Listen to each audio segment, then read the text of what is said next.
विभाजन पर कई कोणों से टिप्पणी करने वाली यह कहानी है कि जो जातिगत विभाजन है हमारा, उस पर टिप्पणी करने वाली है ये कहानी कि किस प्रकार जो है जातिगत विभाजन को लेकर जो है समस्याएं आती हैं। शेखर जोशी के लेखन में जो है अर्थ की गहराई है, बड़बोलापन भी बहुत कम है। वास्तविक अर्थ गांभीर्य है उनके जो है लेखन में। लेखक की जो किसी मुखर टिप्पणी के बगैर ही पूरे पाठ से गुजरते हुए हम यह देख सकते हैं कि एक मेधावी किंतु निर्धन ब्राह्मण युवक मोहन किन परिस्थितियों के चलते जो है उस मनोदशा तक पहुंचता है जहां उसके लिए जातीय अभिमान बेमानी हो जाता है। कि किस प्रकार की परिस्थितियों के चलते हुए जो मोहन है, जो एक निर्धन ब्राह्मण युवक है, वो किस प्रकार की मनोदशा में पहुंच जाता है कि उसके लिए जो है जातीय भेदभाव जो है बिल्कुल समाप्त हो जाते हैं और वह धनराम लोहार के ऑफर पर बैठता है और उसके काम में भी जो है अपनी कुशलता दिखाता है। तो सारे जो सामाजिक निषेध हैं उनको वो ताक पर रख देता है। मोहन का जो व्यक्तित्व है वो जातिगत आधार पर निर्मित झूठे भाईचारे की जगह मेहनत कशों के सच्चे भाईचारे को प्रस्तावित करता है। यानी कि जैसे जो जातिगत भेदभाव है वो गलकर मानो एक नया आकार ले रहा हो, जैसे लोहे को गलाकर जो है उसको एक नया आकार दिया जाता है, वैसे ही मोहन को की जो परिस्थितियां हैं वो उसको ऐसा देती हैं कि जो जातिगत ही भेदभाव है वो गलकर एक नया आकार ले लेता है। इसलिए जो है पाठ का नाम क्या रखा गया बच्चों, गलता लोहा। तो हम हाफ लेसन कर चुके थे कि किस प्रकार जो है मोहन जो है परिस्थितियों के चलते जो है रमेश नाम का एक युवक जो है उसको गांव से लेकर जाता है पढ़ाई के लिए, लेकिन वहां वह उससे एक नौकर की तरह काम करवाता है। इतना हम कर चुके थे। 8वीं कक्षा की पढ़ाई, पेज नंबर 62।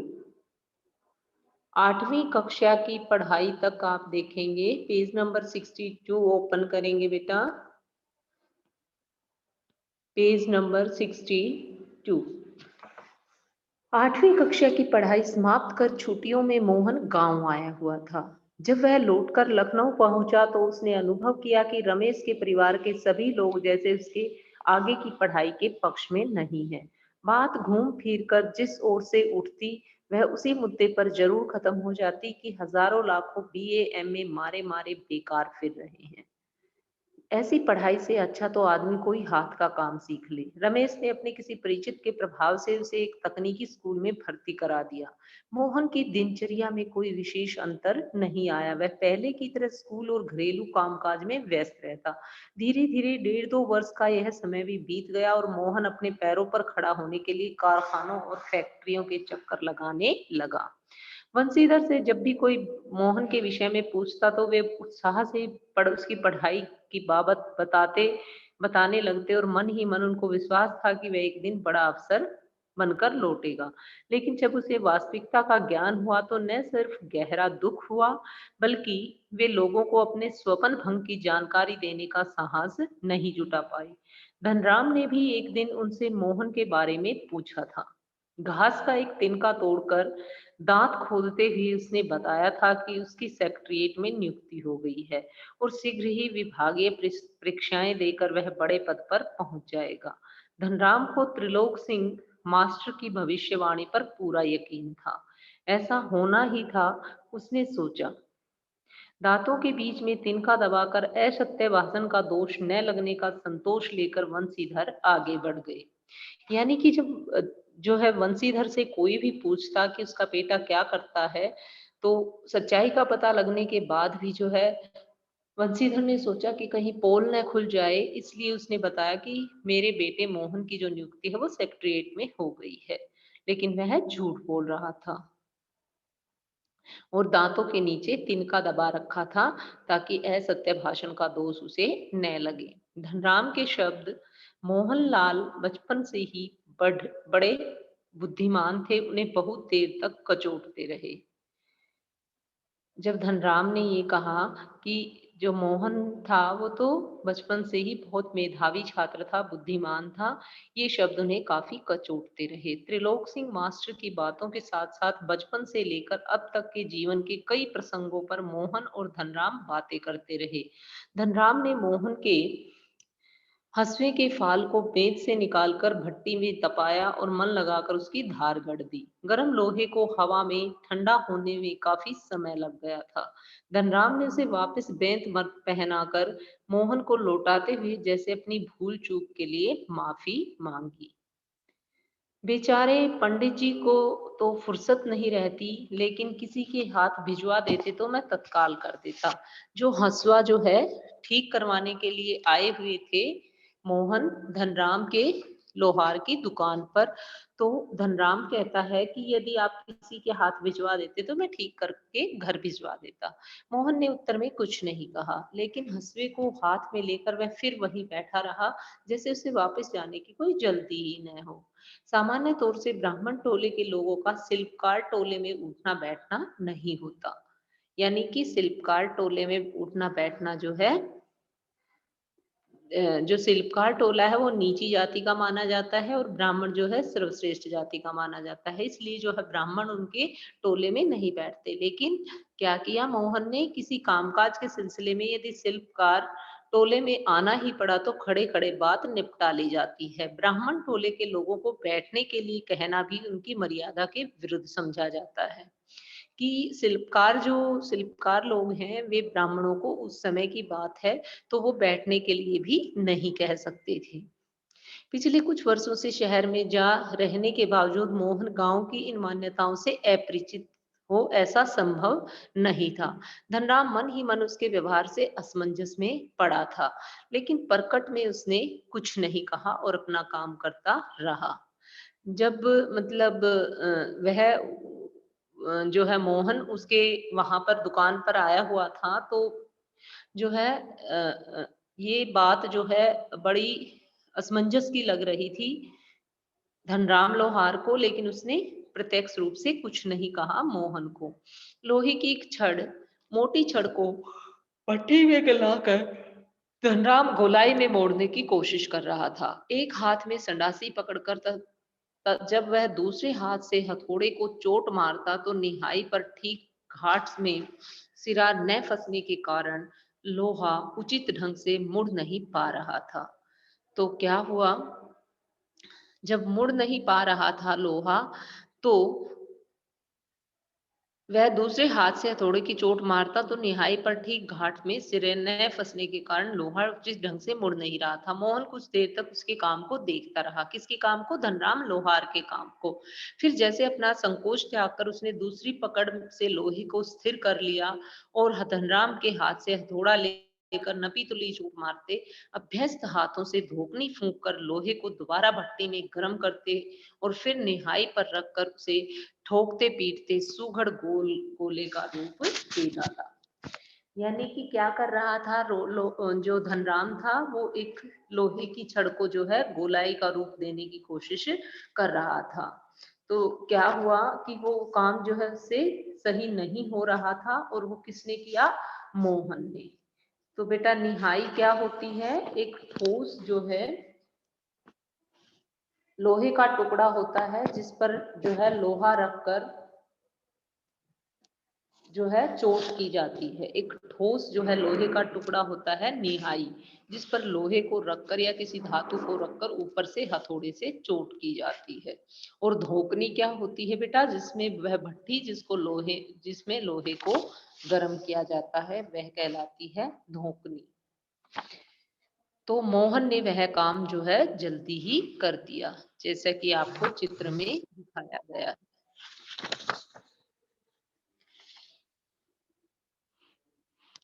मोहन का यह हस्तक्षेप इतनी फुर्ती और आकस्मिक ढंग से हुआ कि धनराम को चूक का मौका ही नहीं मिला।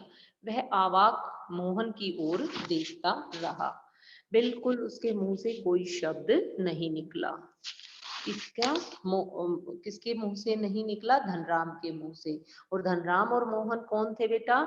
ये दोनों क्लास फेलो थे। उसे मोहन की कारीगरी पर उतना आश्चर्य नहीं हुआ जितना पुरोहित खानदान के एक युवक का इस तरह के काम में उसकी भट्टी पर बैठकर हाथ डालने पर हुआ था। वह शंकित दृष्टि से इधर उधर देखने लगा। धनराम को संकोच, असमंजस और धर्म संकट की स्थिति से उदासीन मोहन भाव से अपने लोहे के छल्ले को की त्रुटिहीन गोलाई की जांच कर रहा था। धनराम की संकोच, असमंजस और धर्म संकट की स्थिति से उदासीन मतलब क्या था कि मोहन इस बात से बिल्कुल बेखबर था कि धनराम मेरे बारे में क्या सोच रहा है, और धनराम क्या सोच रहा था कि भाई ब्राह्मण खानदान का एक लड़का कैसे मेरी भट्टी पर बैठा हुआ है। संतुष्ट भाव से अपने लोहे के छल्ले को त्रुटिहीन गोलाई की जांच कर रहा था। और जब मोहन ने उस छल्ले को गोलाई दी तो वो देख रहा था कि कोई गलती तो नहीं हुई इसमें। उसने धनराम की ओर अपनी कारीगरी की स्वीकृति पाने की मुद्रा में देखा। उसकी आंखों में एक सर्जक की चमक थी, जिसमें न स्पर्धा थी और न ही किसी प्रकार की हार जीत का भाव। कि जो मोहन है, जब वो उसने देखा कि जो मेरा काम है वो बहुत अच्छी तरह से हो गया है, तो क्या है कि वो एक सर्जक की भांति जो है उसकी आंखों में चमक थी कि हाँ मैंने कोई नया काम किया है। एक सर्जक की भांति जो है आंखों में चमक थी, किसके? मोहन के। जैसे उसने कोई नई रचना कर दी है। और वह उसमें कोई स्पर्धा की भावना नहीं थी धनराम से कि देखो मैंने तेरे से अच्छी तरह काम कर दिया है। वो स्पर्धा की भावना जो है मोहन के अंदर नहीं थी, प्रतिस्पर्धा की भावना, और न ही हार जीत की भावना थी, बल्कि ये था कि हाँ मैंने कुछ नया किया है। एक सर्जक की भावना जो है किसके मन में थी? मोहन के मन में थी। और धनराम के मन में क्या था कि वो उसके काम की तरफ नहीं ध्यान दे रहा था। वह उसका ध्यान किस तरफ था? वह यह सोच रहा था कि एक पुरोहित खानदान का लड़का जो है कैसे मेरी दुकान पर बैठकर, कैसे मेरी जो है जिसको जिसको बैठना अलाउड नहीं, वह भी जो है इस तरह मेरी दुकान पर काम कर रहा है। इस प्रकार के असमंजस में कौन था? धनराम था। तो उसको तो ये हो रहा था, धनराम तो ये सोच रहा था कि भाई ये कर क्यों रहा है, जब पुरोहित खानदान के जो लोग हैं वो हमें हमारे घर जो है आ जा भी नहीं सकते, तो इसने तो इतना बड़ा काम कर दिया है। अब क्वेश्चन आंसर देखिए बेटा। देखो बच्चों, मैंने आपको पहले भी बताया है कि इंटरनल क्वेश्चंस जो है हर चैप्टर से डले हुए हैं आपके, तो बड़े ध्यान से जो है आपने लेसन वगैरह रीड करने हैं, क्योंकि अब की बार जो है 2 और 3 मार्क्स में भी है क्वेश्चन आंसर बेटा। जो एग्जाम होगा आपका दिसंबर एग्जाम, और उसमें क्या है ऑप्शनल क्वेश्चंस भी बच्चों आपके आए हुए हैं। 1 क्वेश्चन 4 ऑप्शन है उसके, और उसके बाद आपने वन उनमें से चूज करना है। तो जितने भी क्वेश्चन डले हुए हैं बेटा वे सारे इंटरनल हैं। बड़ी अच्छी तरह से आपने लेसन को रीड करना है। कहानी के उस प्रसंग का उल्लेख करें जिसमें किताबों की विद्या और घन चलाने की विद्या का जिक्र आया है। तो कौन सा ऐसा प्रसंग था जिसमें किताबों की विद्या और घन चलाने की विद्या का जिक्र आया है? जिस समय धनराम तेरा का पहरा नहीं सुना सका तो मास्टर त्रिलोक सिंह ने जवान के चाबुक चलाते हुए कहा था कि तेरे दिमाग में तो लोहा भरा है रे, विद्या का ताप कहाँ लगेगा इसमें। तो किसने कहा था? मास्टर त्रिलोक सिंह ने। किसको कहा था? धनराम को। कि तेरा का पहरा नहीं सुना सका, जब वो धनराम को तेरा का पहरा नहीं आया तो त्रिलोक सिंह ने जबान के चाबुक चलाते हुए कहा था कि तेरे दिमाग में तो लोहा भरा है रे, विद्या का ताप कहाँ लगेगा इसमें। यह सच है कि किताबों की विद्या का ताप लगाने की सामर्थ्य धनराम के पिता की नहीं थी। उन्होंने बचपन में ही अपने पुत्र की को धोकनी फूंकने और सान लगाने के कामों में लगा दिया था। किसने? धनराम के पिता ने। वह धीरे धीरे हथौड़े से लेकर घन चलाने की विद्या सीखने लगा था। उपर्युक्त जो प्रसंग है बेटा जो हमने बताया है, वो किताबों की विद्या और घन चलाने की विद्या का वहां जिक्र आया है पाठ में। धनराम मोहन को अपना प्रतिद्वंद्वी क्यों नहीं समझता था? प्रतिद्वंद्वी क्या होता है बेटा? होड़ लगाने वाला। तो धनराम जो है, क्योंकि मोहन जो है धनराम को सजा भी देता था जब वो ठीक तरह से नहीं पढ़ता था, लेकिन फिर भी वह जो है अपना प्रतिद्वंद्वी क्यों नहीं समझता था धनराम मोहन को। धनराम के मन में नीची जाति का होने की बात बचपन से ही बिठा दी गई थी कि वह एक लुहार जाति का है। दूसरे, मोहन कक्षा में सबसे होशियार था। फर्स्ट रीजन तो क्या था? क्यों नहीं अपना प्रतिद्वंद्वी मानता था? क्यों नहीं धनराम सोचता था कि मैं भी मोहन के बराबर हो सकता हूँ? तो इसलिए नहीं सोचता था। पहली बात तो ये थी कि ये बात जो है धनराम के म- मन में बिठा दी गई थी कि वह नीची जाति का है।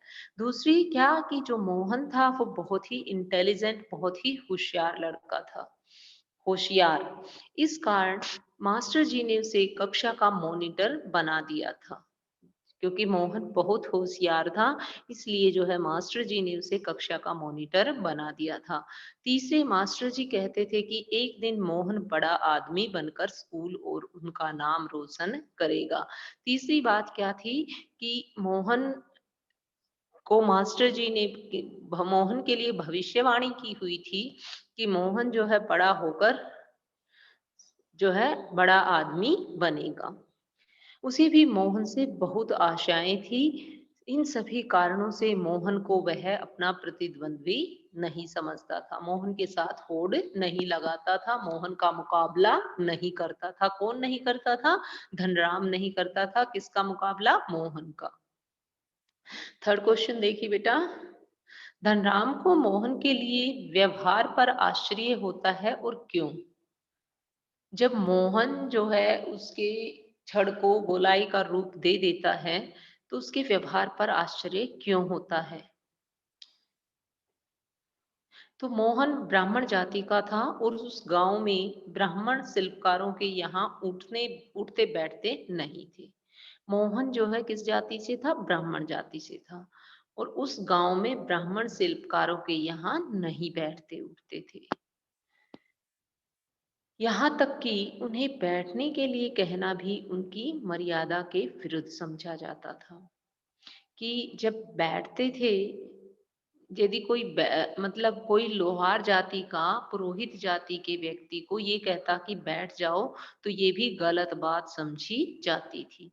मोहन धनराम की दुकान पर काम खत्म होने के बाद भी काफी देर तक बैठा रहा।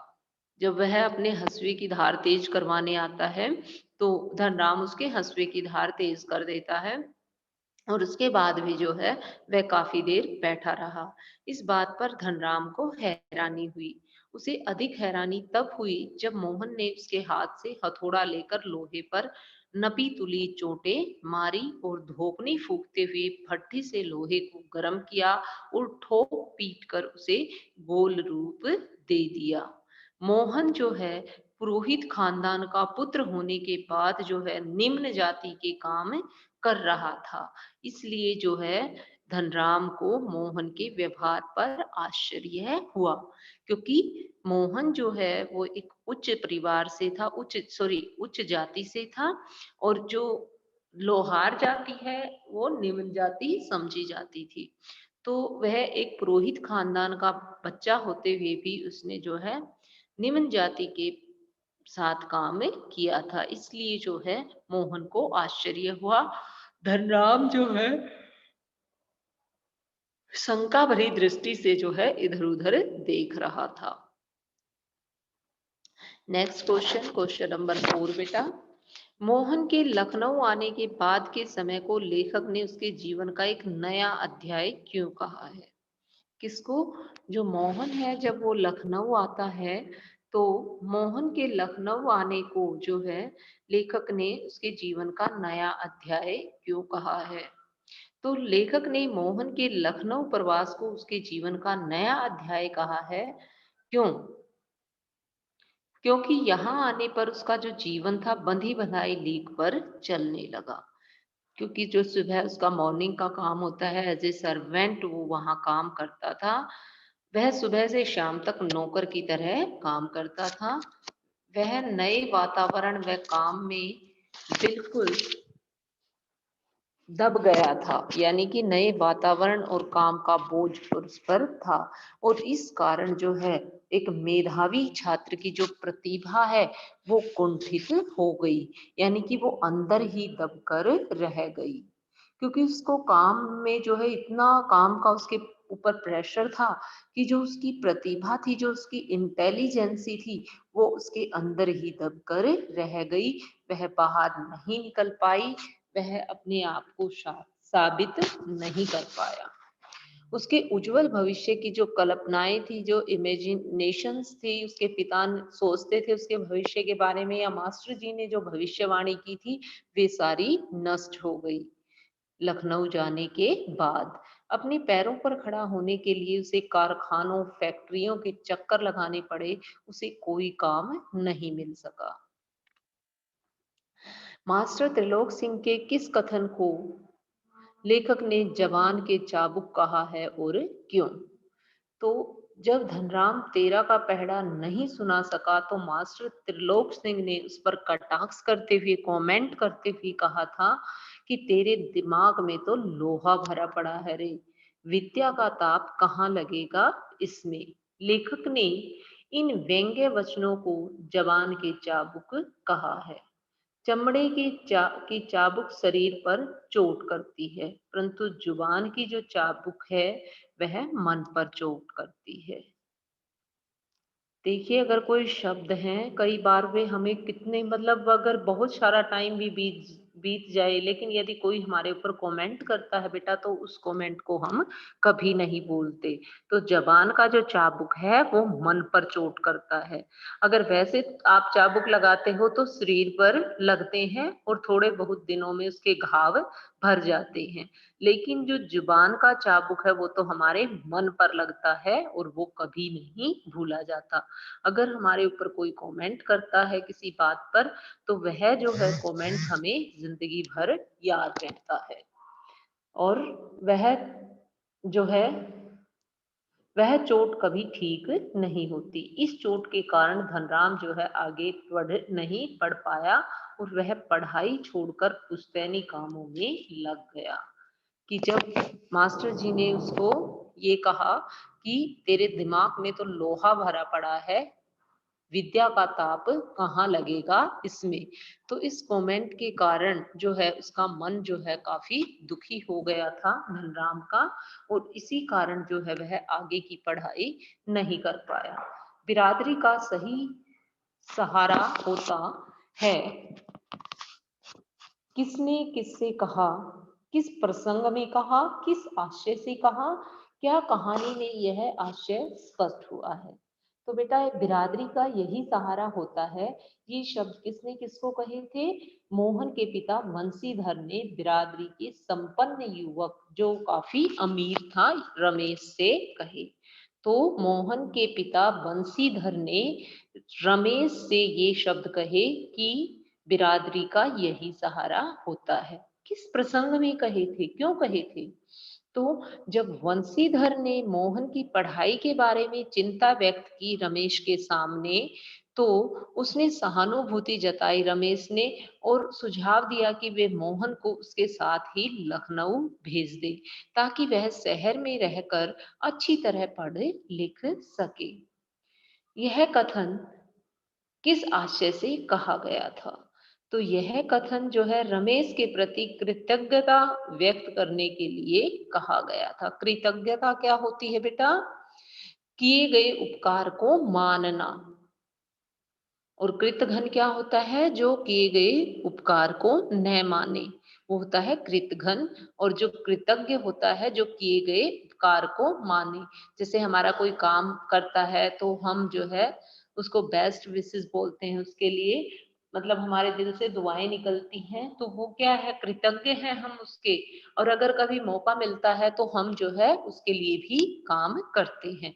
तो हमारे अंदर कृतज्ञता की भावना है। और यदि किसी से काम करवा के और भूल जाते हैं कि हाँ ये भी कभी मेरे काम आया था, तो वो क्या है? कृतघ्नता। यदि उसको हमारी जरूरत होती, जिसने हमारा आज काम किया है, यदि फ्यूचर में उसको हमारी जरूरत होती है और हम उस चीज को भूल जाते हैं, तो वो है कृतघ्नता। तो बिरादरी के लोग ही एक दूसरे की मदद करते हैं। तो ये कृतज्ञता दिखाने के आशय से जो है, किसने कहा था? वंशीधर ने कहा था, मोहन के पिता ने। किसको? रमेश को। क्या कहानी में यह आशय स्पष्ट हुआ है? कहानी में यह आशय स्पष्ट नहीं हुआ है। रमेश अपने वायदे को पूरा नहीं कर पाया। वह मोहन को घरेलू नौकर से अधिक कुछ नहीं समझता था। अपने वह परिवार ने मोहन को खूब शोषण किया था। उसने जो है, किसने? रमेश ने और उसके परिवार ने जो है मोहन का खूब शोषण किया, और प्रतिभाशाली विद्यार्थी का जो फ्यूचर है, भविष्य है, चौपट कर दिया। उससे घर का काम करवा करवा के एक प्रतिभाशाली जो विद्यार्थी है, उसका भविष्य चौपट कर दिया। किसने? रमेश ने। और वंशीधर जो है, जो मोहन का पिता था, वो बहुत अच्छा युवक समझता था रमेश को। अंत में क्या होता है कि वह बेरोजगार जो है घर वापस आ जाता है। कौन? मोहन। तो इसलिए देखो बेटा, इसमें 4 क्वेश्चन है। किसने किससे कहा? तो मोहन के पिता वंशीधर ने रमेश को कहा कि बिरादरी का यही सहारा होता है। किस प्रसंग से कहा? कि जब वह जो है, वंशीधर, मोहन का पिता, मोहन की पढ़ाई के बारे में चिंतित था, तो रमेश ने कहा कि, इसको मेरे साथ लखनऊ भेज दो। तो यह इस प्रसंग का भाग था कि बिरादरी का यही सहारा होता है। किस आशय से कहा? कृतज्ञता प्रकट करने के लिए, कृतज्ञता व्यक्त करने के लिए जो है वंशीधर ने, मोहन के पिता ने ऐसा कहा। क्या कहानी में यह आशय स्पष्ट हुआ है? नहीं, कहानी में जो है यह आशय स्पष्ट नहीं हुआ। मोहन जो है खूब शोषण करता है, और उसके घर वाले भी खूब शोषण करते हैं। किसका? रमेश जो है खूब शोषण करता है मोहन का, और उसके परिवार वाले भी, और एक प्रतिभाशाली जो है विद्यार्थी का भविष्य चौपट कर देते हैं। और जो रमेश है, वो अपने वायदे पर खरा नहीं उतरता है। उसकी आंखों में एक सर्जन की चमक थी। कहानी का यह वाक्य किसके लिए कहा गया है? देखिए कितना लास्ट में जैसे हमने पढ़ा था कि उसकी आंखों में, जैसे आप ऊपर देख रहे हैं स्क्रीन पे, उसकी आंखों में एक सर्जक की चमक थी। तो यह वाक्य किसके लिए कहा गया है बेटा? यह वाक्य मोहन के लिए कहा गया है। नेक्स्ट है, किस प्रसंग में कहा गया है? मोहन जो है धनराम की दुकान पर हंसुए में धार लगवाने के लिए आता है, और काम पूरा हो जाने के बाद भी वह वही बैठा रहता है। धनराम एक मोटी लोहे की छड़ को गर्म करके उसका गोल घेरा बनाने का प्रयास कर रहा होता है, परंतु सफल नहीं हो रहा था। कौन? धनराम। मोहन ने अपनी जाति की परवाह न करके हथौड़े के से नपीतुली चोट मारकर उसे सुघड़ गोले का रूप दे दिया। यानी कि जो काम धनराम से नहीं हो रहा था, वो काम किसने किया? मोहन ने किया। अपने सधे हुए अभ्यस्त हाथों का कमाल के उपरांत उसकी आंखों में एक सर्जक की चमक थी कि मैंने एक ही झटके में देखो पूरी तरह से अच्छा काम कर दिया है। नेक्स्ट है बेटा, यह पात्र विशेष के किन चारित्रिक पहलुओं को उजागर करता है? उसकी आंखों में एक सर्जक की चमक थी, तो इसका पात्र कौन है बेटा? मोहन है। तो यह मोहन के किस चरित्र के पहलुओं को उजागर करता है? यह मोहन के जाति निरपेक्ष व्यवहार को बताता है कि वह जाति धर्म में विश्वास नहीं रखता। वह पुरोहित का पुत्र होने के बाद भी अपने बचपन के मित्र धनराम के ऑफर पर काम करता है। यह कार्य उसकी बेरोजगारी की दशा को भी व्यक्त करता है। वह अपने मित्र से काम न होता देख उसकी मदद के लिए भी हाथ बटाता है और काम को भी पूरा करता है। नेक्स्ट है बेटा, पाठ के आसपास आप देखेंगे गांव और शहर दोनों जगहों पर चलने वाले मोहन के जीवन संघर्ष में क्या फर्क है। यदि हम देखें उसका जो गांव का जीवन है और शहर का जीवन, उन दोनों में क्या डिफरेंस है। तो दोनों ही जगह देखो उसको संघर्ष करना पड़ता है। गांव में भी जो परिस्थितियां हैं वो बहुत जो है संघर्षशील है, क्योंकि वह बहुत गरीब है उसका पिताजी। वह प्रतिभाशाली तो है मोहन, स्कूल में उसका सम्मान सबसे ज्यादा था, परंतु उसे 4 मील दूर स्कूल जाना पड़ता था, उसे नदी भी पार करनी पड़ती थी और बाढ़ की स्थिति में उसे दूसरे गांव से यजमान के घर रहना पड़ता था। और जो घर की आर्थिक स्थिति है बेटा वो भी काफी तंगी वाली थी। तो शहर में भी वह एक घरेलू नौकर के रूप में काम करता था। साधारण स्कूल के लिए भी उसे पढ़ने का समय नहीं दिया जाता था। इस प्रकार वह पिछड़ता चला गया। एक प्रतिभाशाली छात्र की जो इंटरेस्ट थे, रुचियां थी, वे कम होती चली गई। अंत में उसे बेरोजगार बनाकर छोड़ दिया जाता है। एक अध्यापक के रूप में त्रिलोक सिंह का व्यक्तित्व जो है आपको कैसा लगता है? अपनी समझ में उनकी खूबियां और खामियों पर विचार कीजिए। तो त्रिलोक सिंह का व्यक्तित्व जो है एक अध्यापक के रूप में ठीक ठाक लगता है। वे अच्छे अध्यापक की तरह बच्चों को लगन से पढ़ाते थे। वे किसी के सहयोग के बिना पाठशाला चलाते थे, यानी कि कोई भी मास्टर नहीं था, अकेले त्रिलोक सिंह जी जो है उस पाठशाला को चलाते थे। वे अनुशासन प्रिय थे तथा दंड के भय के द्वारा जो है बच्चों को पढ़ाते थे। वे होशियार बच्चों के उज्जवल भविष्य की कामना भी करते थे। इन विशेषताओं के बावजूद भी जो है उनमें कमियां हैं। वे जातिगत भेदभाव को मानते थे। वे विद्यार्थियों को सख्त दंड देते थे। और क्या था, वे मोहन से भी बच्चों की पिटाई करवाते थे। वे कमजोर बच्चों को कटु बातें बोलकर उनमें हीन भावना भरते थे। छात्रों में हीन भावना तथा भेदभाव का उनका जो तरीका है वो सही नहीं था, क्योंकि जो छात्र पढ़ने में कमजोर होते हैं हमें उन्हें उत्साहित करके जो है उनके अंदर जोश भरकर शायद हम उनको थोड़ा बहुत सिखा सकते हैं। और शायद कई बार थोड़ा बहुत भी नहीं, बच्चे कई बार जो है वीक स्टूडेंट जो पढ़ाई में ठीक ठाक नहीं है, वो भी जो है इंटेलिजेंट स्टूडेंट से भी ज्यादा आगे निकल जाते हैं। यदि उनका कॉन्फिडेंस जो लूज हुआ है, यदि वो कॉन्फिडेंस उनके अंदर आ जाता है, तो फिर वो जो है पीछे मुड़कर नहीं देखते। तो इसलिए हमें विद्यार्थियों के अंदर जो है हीन भावना नहीं भरनी चाहिए, बल्कि उनको उत्साहित करना चाहिए पढ़ने लिखने के लिए। तो गलता लोहा कहानी का अंत एक खास तरीके से होता है। क्या इस कहानी का कोई अन्य अंत भी हो सकता था? तो कहानी के अंत से स्पष्ट नहीं होता कि मोहन ने लोहार का काम स्थायी तौर पर किया या नहीं। कहानी का अन्य तरीके से भी अंत हो सकता था। शहर से लौटकर जो है मोहन हाथ का काम करता। मोहन को बेरोजगार देखना देखकर धनराम का व्यंग्य वचन कहना और मोहन के माता पिता द्वारा रमेश से झगड़ा करना आदि, इस प्रकार के भी जो है अंत हो सकते थे कि भाई तुम हमारे बेटे को लेकर गए थे और तुमने क्या किया। तो इस प्रकार का जो अंत है वे भी जो है हो सकते थे किसके? कहानी के गलता लोहा। इसमें जो कई शब्द आए हैं बेटा जो लौह कर्म से संबंधित है, मतलब लोहे के काम से संबंधित है। और इनका जो है क्या प्रयोजन होता है। धोकनी क्या काम आती है बेटा? जैसे मैंने बताया था कि यह आग को सुलगाने व धधकाने के काम में आती है धोकनी। दराती यह खेत में घास या फसल काटने के काम आती है। संडासी क्या होती है? यह ठोस वस्तु को पकड़ने का काम करती है तथा कैंची की तरह यह होती है, आकार बड़ा होता है इसका।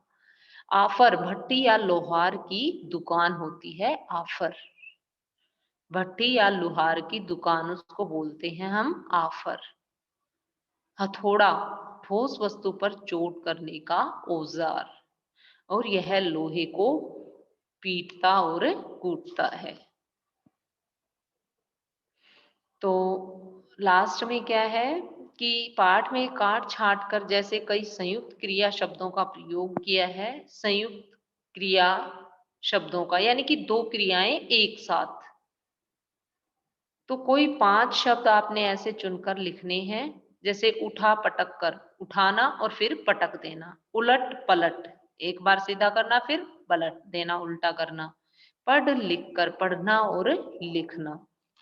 जैसे मान लीजिए कई बार आ जाता है कि इनको वाक्य में प्रयोग कीजिए, उठा पटक कर, तो बच्चों ने घर में उठा पटक कर सारा सामान बिखेर दिया।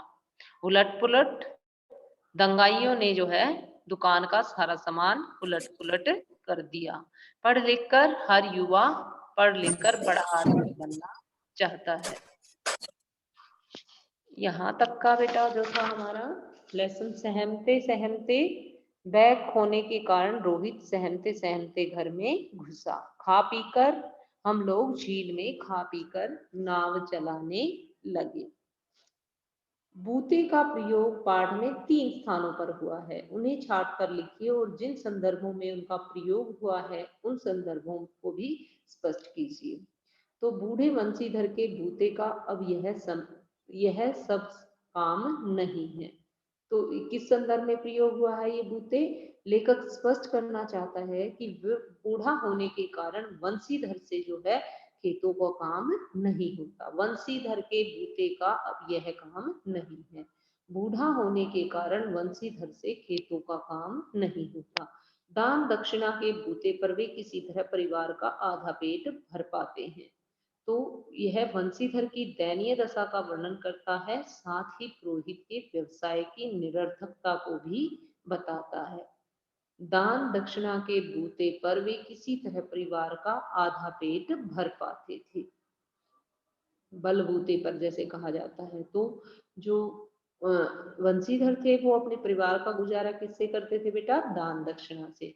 तो यह जो है वंशीधर की दयनीय दशा को दिखाता है कि पुरोहित का जो व्यवसाय है वो उसकी निरर्थकता को भी बताता है कि उसमें किसी प्रकार की कोई ज्यादा इनकम नहीं है। सीधी चढ़ाई चढ़ना पुरोहित के बूते की बात नहीं थी। संदर्भ, वंशीधर वृद्ध हो गए थे और इस कारण वे पुरोहिताई के काम करने में समर्थ नहीं थे। तो इस प्रकार जो है ये होता है संदर्भ, किस रीजन से, क्या कारण था जो ऐसा कहा गया है। तो आज का जो लेक्चर है बेटा हमारा यहीं पर समाप्त होता है।